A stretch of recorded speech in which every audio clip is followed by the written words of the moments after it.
पूजिताय गुरुदैवताय गुरुकुलस्थायिने गुरुविक्रमाय गुह्यप्रवराय गुरवे गुणगुरवे गुरुदैत्यकलक्षेत्रे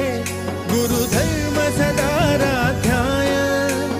गुरुपुत्रपरित्रात्रे गुरुपाखण्डखण्डकाय गीतसाराय गीततत्त्वाय गीतगोत्राय धीमहि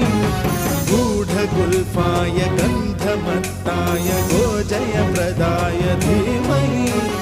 गुणातीताय गुणाधीशाय गुणप्रविष्टाय धीमहि एकदन्ताय वक्रतुण्ड